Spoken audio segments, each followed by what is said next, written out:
Central Indiana's economy flying high. A staggering $9 billion in investments in Indianapolis alone. We add it all up and look at what's next in our final IBJ Media Engage Indiana event in the state's capital. Plus, just what else was on the scoreboard to bring Liv Golf to Westfield. We find out in a one-on-one conversation with the main driver behind Liv, golf legend Greg Norman. And my name is Etoile, and my 19-year-old son, John Michael, and his girlfriend, Rosalind, were killed by a drunk driver. Meet an Indiana entrepreneur with a new device to prevent families from going through drunk driving tragedies like this. Inside Indiana Business is next. From Indiana's business news leader, this is IBJ Media's Inside Indiana Business with Gerry Dick. Presented by Elevate Ventures and Indiana University. Hello and welcome to Inside Indiana Business. I'm Gerry Dick, coming to you this week from downtown Indianapolis. This week, the 9th of 9 Engage Indiana events for 2024, hosted by IBJ Media, Inside Indiana Business, and the Indiana Economic Development Corporation. 500 people assembled at the Westin in downtown Indy for a discussion on challenges, opportunities facing the region, and there's plenty to talk about, to be sure. $9 billion in capital investment coming out of the ground in a resurgent downtown Indy. From the 38-story Signia by Hilton Hotel and expanded convention center to the sprawling Elanco corporate headquarters along the White River, to redevelopment, the long-awaited redevelopment of Circle Center Mall. We often say that the health of a downtown can be felt with the number of cranes in the air, and that's certainly evident in downtown Indianapolis. We're seeing that truly in all four corners of the regional center, and with such a broad cross-section of projects that really speak to the vibrancy, the livability, the continued destination attraction that is downtown, as well as the undeniable reality that downtown is and will continue to be a hub for commerce and innovation. We've been building, I think, at least since the Super Bowl in 2012, then the USA Today #1 convention city in 2014. Then you get to 2024 and all these things are happening, and people start going, hey, wait a second, is Indy the next big thing? And investment is spreading throughout the region to the LEAP Innovation District in Boone County, where Eli Lilly and Company is investing $13.5 billion in a manufacturing campus. Meta has big plans there too. In Fishers, a new arena is now open in an entertainment and commercial district with about $1 billion in real estate development around it. Noblesville has a new arena too that will be home of the Pacers G League team. And $45 million in State Ready 2.0 funding is fueling quality of life improvements throughout the region. And in Indianapolis and Marion County, there is a new model for economic development that is being led by a familiar face. Jim Schellinger led the state's economic development efforts as Indiana's Secretary of Commerce from 2017 to 2021. Helping close deals, including Elanco's sprawling corporate campus, now under construction at the former GM stamping plant site along the White River. He says he's energized to lead Indy's new economic development effort. Vision is going to be to build the most national and international economic development organization that is the most unique, the most advanced, and the most accomplished in America. What was an economic development group inside the Indy Chamber becomes a standalone entity modeled after the public-private Indiana Economic Development Corporation. Schellinger says Indy Economic Development will cast a net far and wide. We first have to take care of our businesses here in Indianapolis. You know, it's one of those things where those are the people that built this city, and those are the people that we have to pay first attention to. But, you know, starting to bring in some of that international flavor, some headquarters, and to do that, the most important thing will be working with Mario Rodriguez, our amazing director of the Indianapolis International Airport, because the international flights are critical to that. Schellinger says he's already hatching some creative ways of engaging communities in the economic development game. I had this vision that I just today share with the mayor, and we're going to contemplate it. But I like to piggyback on Regional Cities Initiative or Ready 2.0 and have some sort of competition like that for our neighborhood community centers, because our neighborhood community, as goes the neighborhood community centers, as goes the neighborhood. Well, coming your way next, why Liv Golf chose Central Indiana to host one of its most important events of the 2025 season. We tee it up with Liv CEO and golf legend Greg Norman when we come back.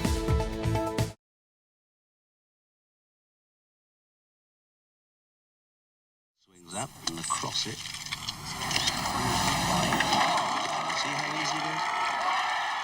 Well, he was one of the game's all-time great ball strikers. Greg Norman, one of the most dominant professional golfers to ever swing a club, is playing a key role in putting big-time golf on the map in Central Indiana. Norman is the founder of the Liv Golf Tour, the rival to the PGA Tour, and he flew in his private jet to Westfield last week. And I sat down with him and asked him how Westfield and the club at Chatham Hills made the cut. Liv is coming to Chatham Hills, and they will be hosting their prestigious individual championship here in our city. Norman calls Chatham Hills and Westfield a no-brainer for a stop on the 2025 Liv Tour, the state's fastest-growing city, scoring high on an elaborate scorecard that Norman says is needed to pick places that can be long-term partners. When we come to a destination, we take down 853 rooms, right? So you imagine the economic from a tax standpoint and all that stuff. It has a mass. That's just us, right? Not bringing in the spectators and the sponsors and all that stuff. Oh, Chase Koepka. Oh! There it is! There it is! So when we identify the area where we truly think it's going to be a long-term partnership, and I use the word partnership in full sincerity, because that's what I look for, and making sure you do have partners into the future, because we want to invest. We bring $50 million every week of value into there. So we want to invest in that to maximize our return on that $50 million. So it's really a partnership with the developer, partnership with the golf club, partnership with the state, partnership with the county, the local mayor. Everybody just comes together on this deal. And a rising tide floats all boats. So our success is their success. So it really was important for me. And then adding the peat and Alice dye ingredient into it. Yeah, very, very passionate about those two guys. I still think about them a lot when I'm walking around the golf course. While in Westfield, Norman got a look at millions of dollars in course enhancements at Chatham, which he emphasizes will not alter the course layout. The characteristics and the quintessential peat dye design has not been changed one bit. And that's what I'm probably the most proud of, because you don't want to come in here as an architect to change another architect's philosophy about why he built the golf course and the style he built the golf course. So I've been very, very meticulous in making sure it's exactly, if Pete was standing there right beside me, this is exactly what Pete would want. For 7, the par 5 short side in the bunker, and it's perfect. As for the event, Norman says fans should be ready for golf and more.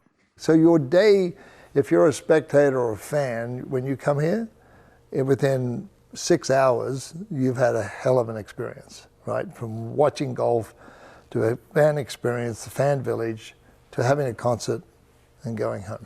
Organizers say the economic impact of the Liv Tour in Westfield next year could be as high as $29 million. The event runs August 15th through the 17th. Well, fast tracking now to another sports-related event, packing big dollars into the economy, the Performance Racing Industry Show in Indianapolis this week. It's one of the biggest conventions the city hosts each year.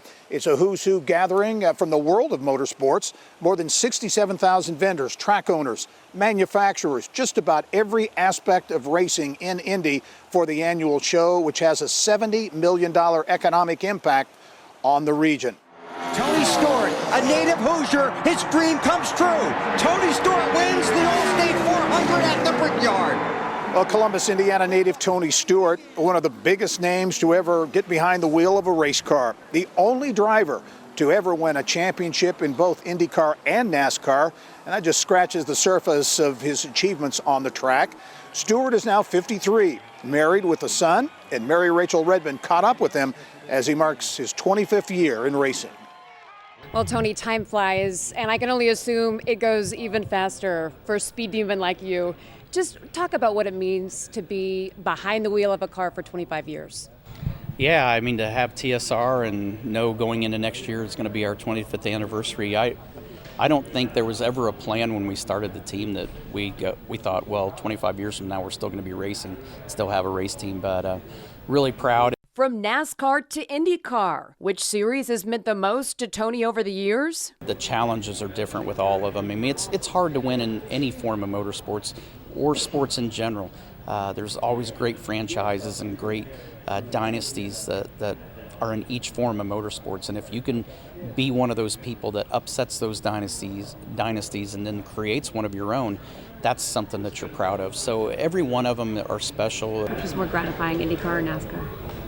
You're still trying to trick me into this. I'm not going to play it. The 53-year-old motorsports legend made waves in the drag racing world this year as the NHRA Rookie of the Year. His coach, none other than two-time NHRA world champion Leah Pruitt, who just so happens to be his wife. I'm so impressed, and I can't be, right? I don't want him getting a big head, but I have to tell him that he's doing a good job because he doesn't know what to base it off of. So I have been his driver coach this entire year, and I hope I don't have to teach anybody else because the bar is really high. Stewart and his wife Leah welcomed a baby boy just 3 weeks ago. What does Tony think of fatherhood so far? I'm enjoying it. It's I feel like to a certain degree it's a lot like having race cars.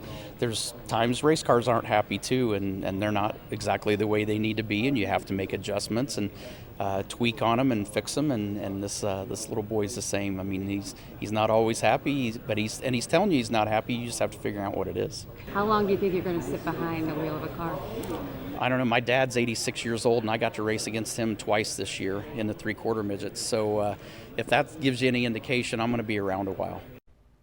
The great Tony Stewart. Well, if you haven't already heard, Caitlin Clark got another feather in her cap for her extraordinary year on the basketball court. Time magazine naming the Indiana Fever Global Superstar its 2024 Athlete of the Year. Check this amazing picture of Caitlin on the cover of Time. Clark earning WNBA Rookie of the Year honors. This after setting the NCAA Division I women's basketball scoring record earlier in the year. Well, up next, sports tourism on Center Court in Southwest Indiana. How Evansville scored an ace in the world of professional pickleball.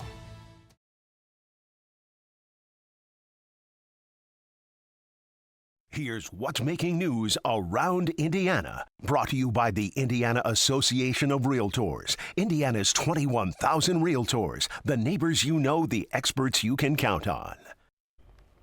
We begin with Indiana's military connection to fighter jets like this, and 2 pods attached to them used to disrupt air defense systems. Workers at Raytheon in Fort Wayne will play a big role in building the company's next generation jammer mid-band system.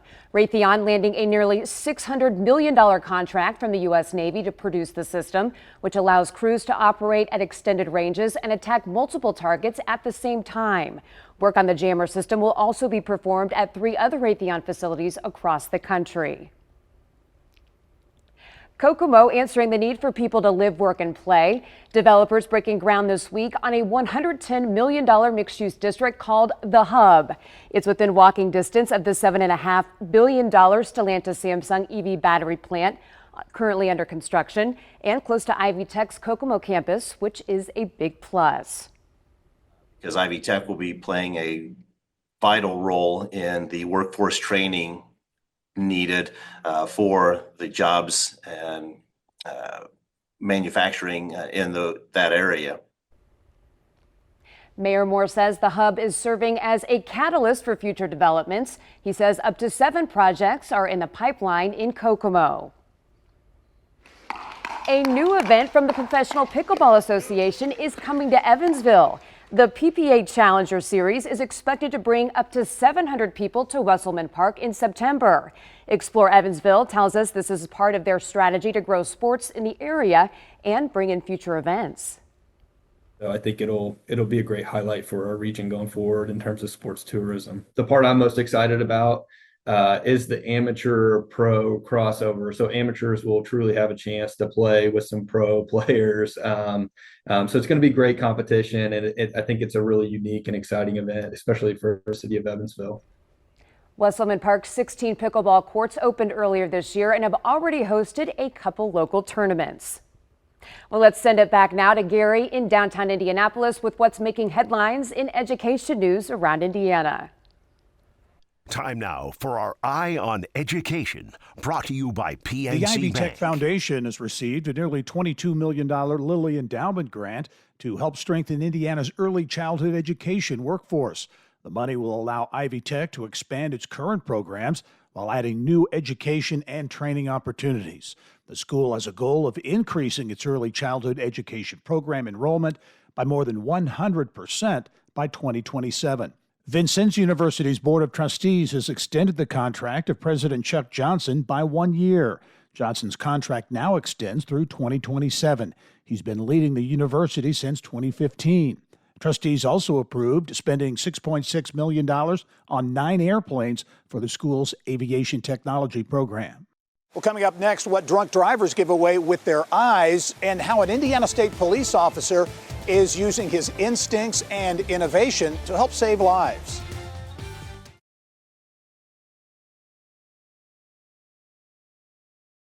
Every 78 seconds, someone is killed or injured by an impaired driving crash. A former police officer from northern Indiana has come up with a device that may push those drunk driving numbers down. Business of Health reporter Kylie Valletta has the story. Thanks, Gary. During his law enforcement days, Peter Zart patrolled for drunk drivers and is working to automate the most complicated part of the field sobriety test. Zart is now launching validation studies for the Night Rider. The device performs the nystagmus test for the officer, which is when the suspect tracks the officer's finger with their eyes. Zart just tested the device with police officers in Winnemac, where his startup Tippecanoe Tech is based. During the wet lab, volunteers were given just enough alcohol to surpass the legal limit. And the device produces a sliding light bar, and the built-in camera tracks when certain clues are present, such as the involuntary bouncing of the eyes. Night Rider makes it easier to see the clues rather than doing it manually. As you're doing it manually, you have to remember movements, cadence, distance, what clue you saw in what eye, and by the way, be looking for the clues. With Night Rider, you just push the button and you can sit back and watch the clues come to you. The device's video could also be used as evidence in court. Zart is now shipping one of the prototypes to a DUI unit in a major city for field trials. And Tippecanoe Tech is very close to closing its $500,000 pre-seed round. High demand for Eli Lilly's new obesity and diabetes drugs are sparking another investment for the pharmaceutical giant. Lilly will spend $3 billion to expand a Wisconsin plant that it acquired earlier this year, making it Lilly's single largest U.S. manufacturing investment outside of Indiana. Obesity treatment Zepbound and diabetes treatment Mounjaro have Lilly rapidly expanding its footprint to keep pace with booming sales. A new report says 4 rural hospitals in Indiana are at immediate risk of closing. The national study analyzed financial information from Medicare and Medicaid to find the financial health of each facility. Some of the most recent closures in Indiana were Dunn Hospital in Bedford and Fayette Regional Health in Connorsville. The 4 rural hospitals at immediate risk of closing are not identified by name in the report, which comes from the Center for Healthcare Quality and Payment Reform. The analysis shows 28% of Indiana's rural hospitals are operating at an overall loss. Let's send it back out to Gary in downtown Indianapolis to wrap things up for this week. All right, Kylie, thank you. Well, as mentioned earlier in the show, this week was the 9th of 9 Engage Indiana events hosted by IBJ Media, Inside Indiana Business, and the Indiana Economic Development Corporation in every corner of the state. Welcome to our first Engage Indiana event of 2022. The decision was made several years ago to expand the Engage series from what had been one event to a statewide series of events. Regional discussions with business, community, and academic leaders on challenges, opportunities, and what's next. In April of 2022, before a crowd of more than 350 at the Old National Events Plaza in Evansville, the statewide series was launched, and it was clear from the passion and pride in that room, the Engage series would quickly gain traction. There is so much here that we take for granted. I hear sometimes people say, I just live in Evansville. I'm like, erase that just. I live in Evansville. an amazing place, an amazing community with phenomenal people contributing to us.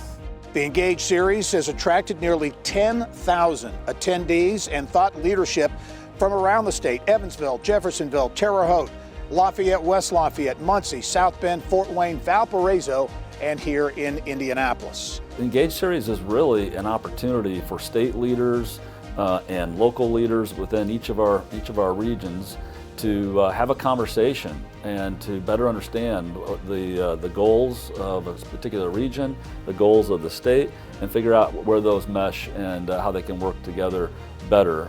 So we've seen great success in terms of that engagement. We've learned a ton about what are the factors that are helping certain regions advance. We take that information and share it with other regions in terms of what the successes look like. So it's been incredibly successful. And plans are in the works now for next year's Engage Indiana Series. Stay tuned for details on dates and locations. Well, that's all the time we have for this week's show. Thanks for joining us as we leave you this week some holiday cheer from Santa Claus, Indiana. I'm Gerry Dick. Thanks for joining us. Go out and make it a successful week.